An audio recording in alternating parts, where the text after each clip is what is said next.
Wednesday, January 29th, and this is now on HNN. I'm Chris Martinez at March Air Reserve Base, where a plane full of American citizens traveling from China are now being evaluated for the coronavirus. The whole plane erupted into cheers. Just in this morning, there's been a raid at a Waipahu church. We'll tell you what we know. Big heart, unconditional love, and they love taking care of everybody. Hundreds come together to mourn a fallen HPD officer, remembered as a quiet hero. I haven't felt the pain that sharp in a while. Some of those who were closest to Kobe Bryant are beginning to share their thoughts about the NBA legend's death. These stories, plus an update on a large high-rise fire in LA, coming up on This Is Now.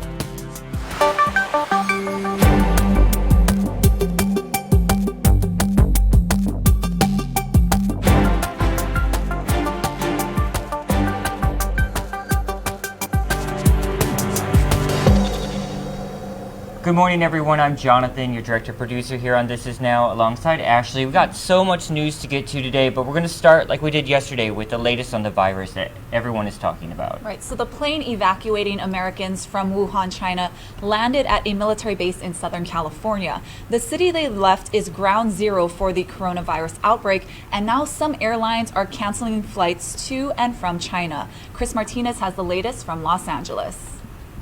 The U.S. government chartered flight arrived this morning at March Air Reserve Base in Moreno Valley, California. Here they come. The 201 passengers are U.S. diplomats or U.S. citizens considered at risk for contracting the deadly coronavirus. Government health officials say they are being screened for signs and symptoms of the respiratory illness that's killed at least 132 people, most of them in China. The plane first made a fuel stop in Anchorage, Alaska. The whole plane erupted into cheers when the crew welcomed them back to the United States. Ann Zink is the chief medical officer for the state of Alaska and says all the passengers were screened twice before boarding the plane in China and were kept separate from the crew the entire trip. They were monitored throughout the flight, and in Anchorage, the passengers were screened twice more and were approved to continue on to California by the CDC. Dual American and British citizen Ian Thompson was on the plane and chronicled his journey that began on highways in Wuhan, China, deserted except for police checkpoints. I had to go through my embassy to get here, and it's basically a case of I'm lucky to be on this flight. The passengers will now have to stay here at March Air Reserve Base, quarantined anywhere from 3 days to 2 weeks to see if symptoms develop. The Trump administration is now reportedly considering whether to suspend all U.S. flights to and from mainland China. Some major airlines, including British Airways, have canceled all China flights. Here in the U.S., health officials continue to say the risk to Americans remains low. Chris Martinez, CBS News, Moreno Valley, California. Now, as we told you yesterday, Honolulu's airport is one of 20 in the U.S. that will now have enhanced screening procedures. There are no direct flights from Wuhan to Hawaii, but there is a non-daily flight from Shanghai to Honolulu. Now, according to the latest figures, more than 85,000 Chinese visitors arrived in the state between January and November of last year. All right, let's get it over to Lisa Kubota, who continues our team coverage on this important story. Honolulu's airport has had a Centers for Disease Control and Prevention quarantine station for years. Personnel screen passengers who may be displaying infectious disease symptoms. We're waiting for details from the CDC on the expanded screening of passengers. If we have any suspected cases, we will immediately be able to take that individual aside, assess them, check to see if they actually do culture positive for this coronavirus, and then send it for testing. Lieutenant Governor Josh Green, who's also a doctor, received the medical advisory about the new coronavirus that the Hawaii Health Department prevent it from spreading. Now that the CDC is urging people to avoid non-essential trips to all of China, travel agencies like Skyway Express are busy fielding calls from people trying to cancel their plans. Last week, they so worried, but since this week, they start to refund ticket, change ticket, cancel tour. Oh, last call, last people come in. Businessman Eddie Flores was supposed to visit a few Chinese cities next month with a group of about 16 real estate brokers from Hawaii. We would decide that it's better not to take the trip because in case someone got sick, we may have to be detained. So we say, let's stay home. Since face masks are now in short supply in China, members of the Fujian Business Association here are buying thousands of them in stores and online to send to the country. We got to buy the right away and send to China. So right now have a lot of airplane. They do free delivery to China for us. The symptoms include mild to severe respiratory sickness with fever, cough, and shortness of breath. It's an important lesson for all of us to learn. Very low likelihood of a risk, but we have a high attention span and focus on it because if it were to break out, it becomes a big problem. All right, that was Lisa Kubota reporting there. Of course, we're going to have more on that story coming up on our evening newscast. But for now, we got to get to some news just into our newsroom this morning, right, guys? Yep. So this morning, the FBI raided a church in Waipahu, as well as another one in Los Angeles. Both are tied to this controversial mega church in the Philippines. We're joined now by Hawaii News Now's managing editor, Daryl Huff, who's been following this story since the beginning. This is a very complicated story, right, Daryl, with lots of different... This is a really great story. I mean, it's got everything. It's got celebrity, it's got sex, it's got money, it's got international intrigue, and it has Krispy Kreme donuts. So where do you want me to start?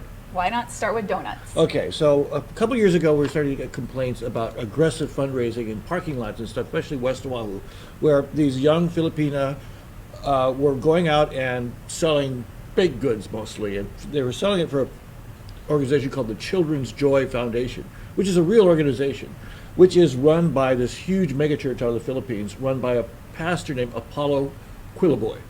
Now, about 5 years ago, a woman ran away from the church here and accused the church leaders, local church leaders, of beating them if they didn't sell enough Krispy Kreme donuts or didn't sell enough money. And it became kind of clear that this was just an active fundraising effort here in Hawaii as opposed to being a church. There was also suggestion that the church was bringing these young women from the Philippines to here and to Los Angeles just to raise money to get shipped back to the church. Then one day we discovered that there's this jet out on the runway at Honolulu Airport, and our cameras go running down there and discover that this is the jet that's owned by Pastor Quilaboy. He actually used it to fly President Duterte around the Philippines when he was running for office. That's how big this guy is in the Philippines. Whoa. And so on board, they found $400,000 or so in cash. And the woman who's the local manager for Quilaboy's church, a woman named Felina Salinas, said, "Oh, that's my suitcase." And inside that suitcase, they found $300-something thousand. And she stuck to that story, that that's my suitcase. Even though later they discovered it was full of men's watches, letters to Quilaboy, and so on. And now the feds think she was covering up for him. Mm-hmm. So there were the woman that I told you that escaped from the church and got beaten up. The church leaders later accused her of sex assault. Then she turned around and accused Pastor Quilaboy of sexually assaulting her and other women who have been trafficked for the church. Now, all of this is allegations. None of it's been proven one way or another, but this is the atmosphere. Now, Felina Salinas, the local church manager, was scheduled to go to trial next week in federal court. But all of a sudden, here's this double raid here in Hawaii by the FBI, and we believe probably immigration people too, because they do the human trafficking investigations, and in LA. So it looks like the human trafficking piece of this prosecution is coming up now on top of the money laundering and money smuggling story. And so that's it in a nutshell. Wow. That is a complicated story there. That sounds like a soap opera. So where is Quilaboy in all of this? Quilaboy was allowed to leave the country, and there's some controversy about that. And, you know, there's some speculation it's because Duterte and Trump are close and they didn't want to make trouble, so they let him go. But he's in the Philippines, and he ain't coming back. Got it. After we did the stories here about the human trafficking allegations and the sex assault allegations, Mr. Quilaboy hired a prosecutor who then prosecuted me and another reporter in the Philippines for criminal libel. Oh. So we can't go back to the Philippines. Got it. We've been told don't go back because we could get arrested and maybe prosecuted over there. What do we know about today specifically? Let's show this video one more time. We see police tapes, we saw FBI agents going in. Pretty standard looking investigation, but tell us what was happening. So nothing has been made official yet. This is definitely the storefront. I've been told it's actually more of a bakery in there, that they don't really have a big congregation. That's why they have to fly people here to do the fundraising. And I think the fact that they use Filipino members of the church for the fundraising, you know, works locally in Hawaii. There's also a big Filipino community in Los Angeles. They also raided, as we understand, a house in Makakilo, which is owned by the church, which is where Felina Salinas, and prior to her, the woman who later accused them of beating her up, also lived. It was sort of like a compound that they had. So that's really all we know now. We're assuming this might have to do more with the human trafficking, because why would you need to go and do a big raid when you got a trial coming up next week? Right. So it doesn't really make sense that they would go to getting more evidence. But they have basically in court documents accused Quibeloy of being the mastermind of all this money smuggling, and they said it also came out of Los Angeles. So we'll see. Maybe they're going after this Filipino televangelist. Maybe they're trying to develop more evidence in the case here. Maybe there's a whole nother breaking out story about human smuggling. And this church is huge in the Philippines, right? I saw like 6 million followers or If you something. if you channel surf on the weekends, you'll come across their program. Here in Hawaii? Yeah. Wow. And it's Quibeloy who goes on. He calls himself, I think he calls himself the anointed son of God, and he does his thing. And he did go on television once and accuse us of libeling him. He's basically defended himself, saying people are just out to get him, and he's just doing God's work, and his foundation is wonderfully helping thousands of people. He claims to have millions of followers on television, so he's quite a well-known person. Yeah. Fascinating. Well, we'll be definitely following that trial next week and see what happens. Well, I don't know if it's still going to happen because of what happened today? Yeah, because of what happened today. New developments. Also, they're trying to get his lawyer, Felina Salinas' lawyer, disqualified because they say he's being paid by Pastor Quibeloy, and so she can't really testify against Pastor Quibeloy because he's paying for her defense. And so that's happening just in a couple of days. Okay. So we'll see. All right. Thank you, Daryl, for being here. My pleasure. All right, let's move on to some other news. So family and friends of Kalike Kalama honored the slain officer last night with a touching candlelight vigil. They all came together to honor the man remembered as a quiet hero at his favorite beach. Our Chelsea Davis was there. Loved ones of Kalike Kalama and even strangers lit candles at his favorite hangout spot in East Oahu, Sandy Beach.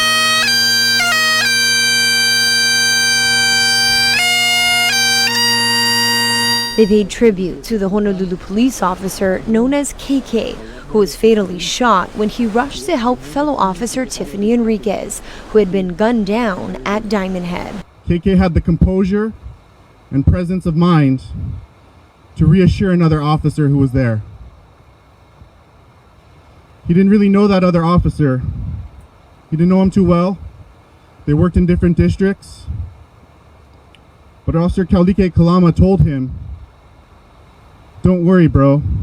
I got your back." Kalama was 34 years old and a 9-year veteran of the force. He leaves behind a wife, a teenage son, and a legacy of community service. He was a lover, for sure. Yeah, big heart, unconditional love, and he loved taking care of everybody. Being a law enforcement officer too in Arizona, it's kind of tough.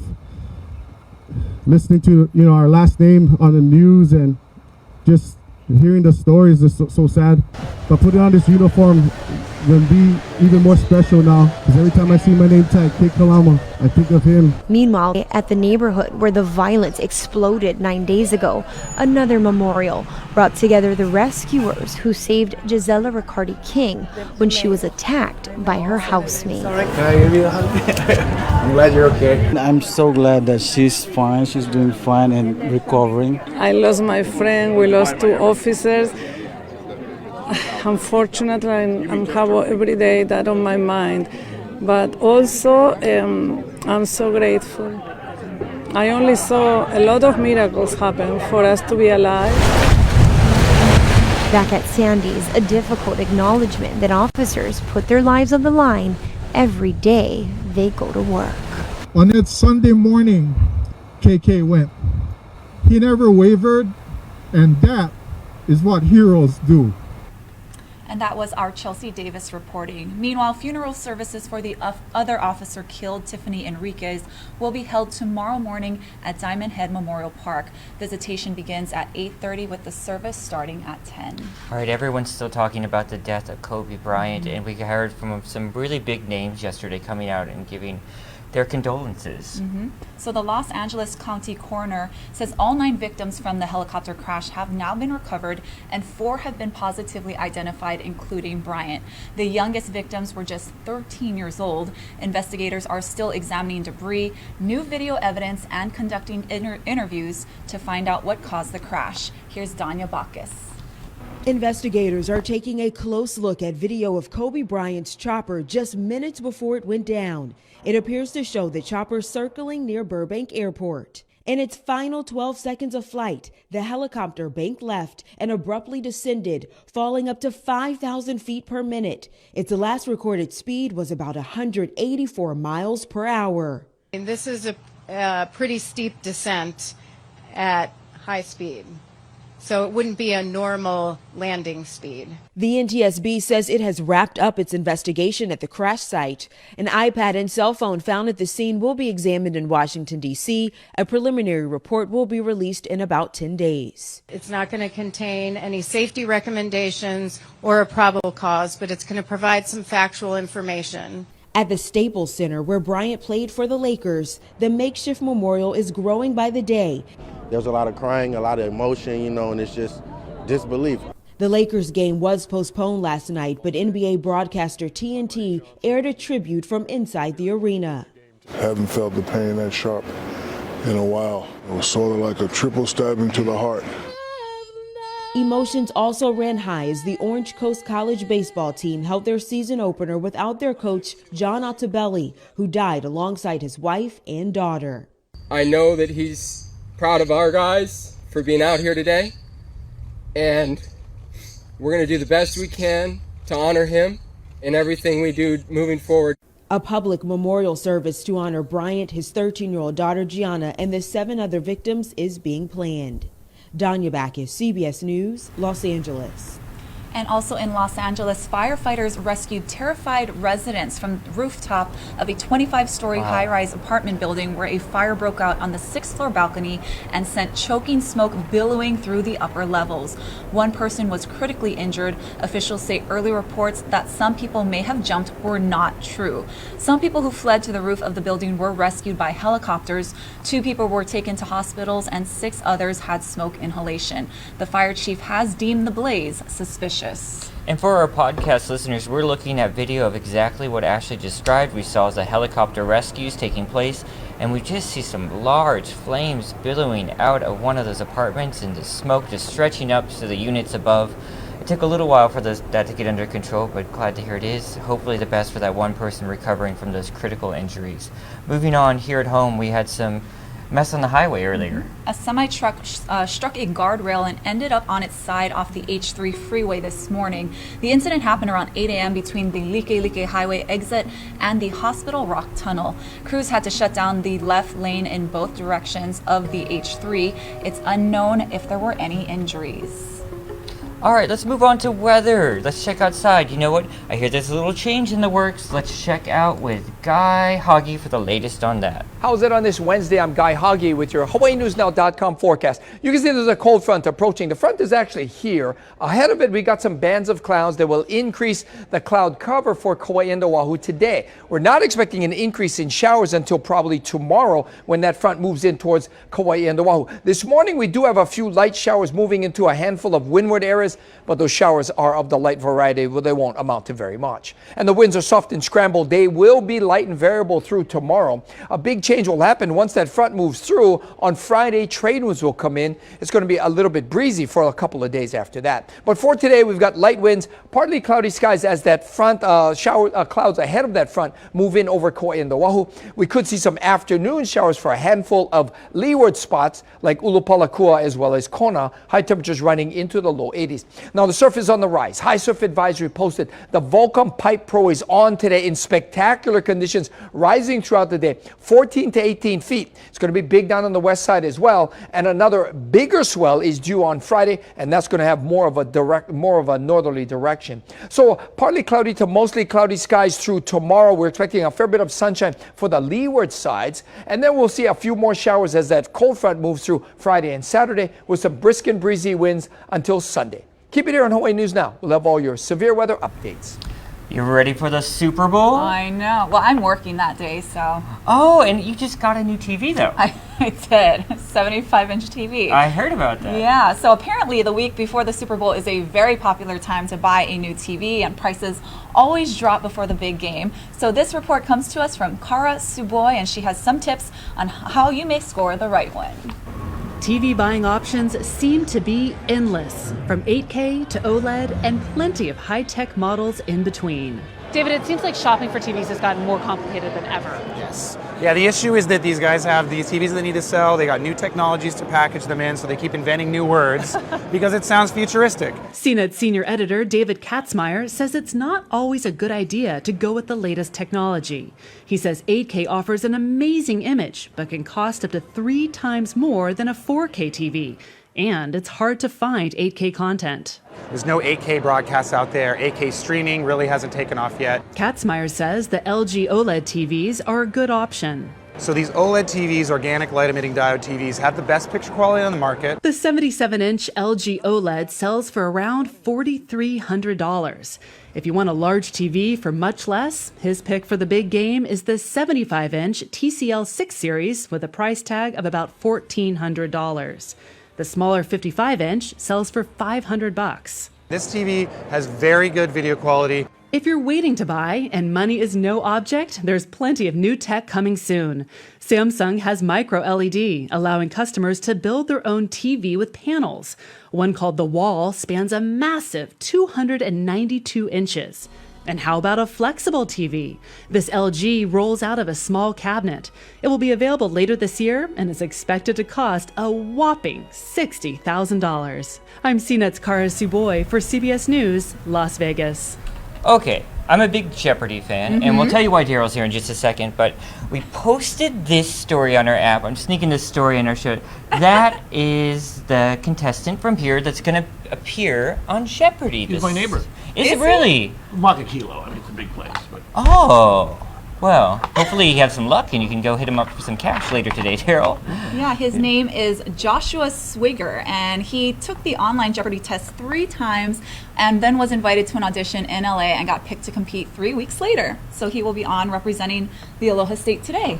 All right, so in honor of this, guys, Okay. I thought we'd play a little Jeopardy, and we're going to do the category is H&N personalities. You got that? Category is, you can play at home too, guys. Nobody here has any personality. Oh, burn already. Ouch. All right, up first, category H&N personalities. How do we hit the table? Yeah. Whoever hits the table first, we can do that. Okay. This guy started doing surf reports for a couple of radio stations in the 1980s. Who's Guy Hoggy? Yes, and in the form of the question. Very good. That is too easy. I said we're going to start easy, and just for anyone who doesn't know, why that's didn't who you Guy get it? Hoggy I is. know, because you already Right there. did it.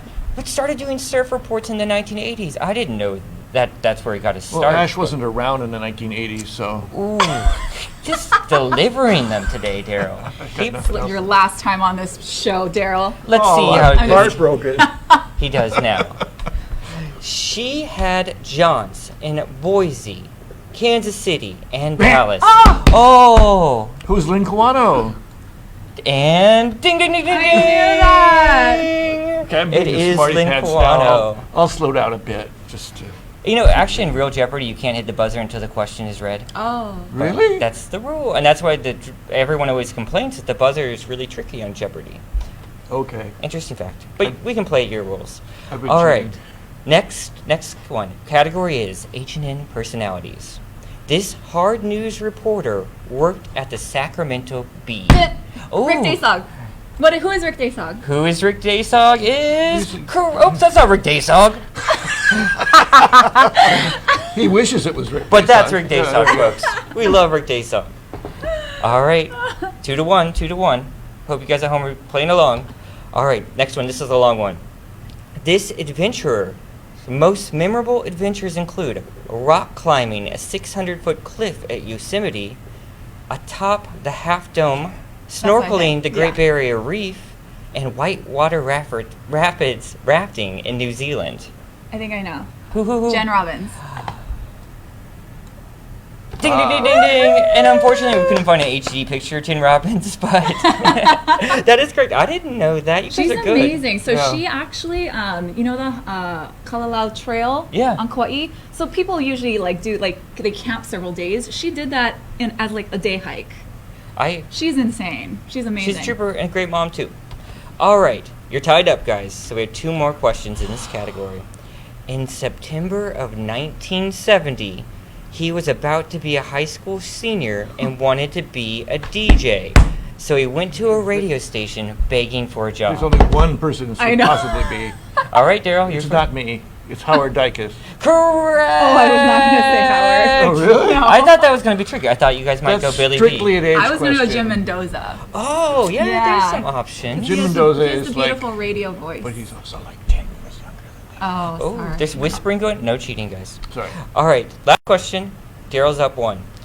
She was honored with Pacific Business News's 2017 I got it. Women Who Mean Business to Watch. Who is Mahealani Richardson? All right. Oh, I love one game. It's like soccer. Tied up. Ding, ding, ding, ding, ding. Penalty kicks.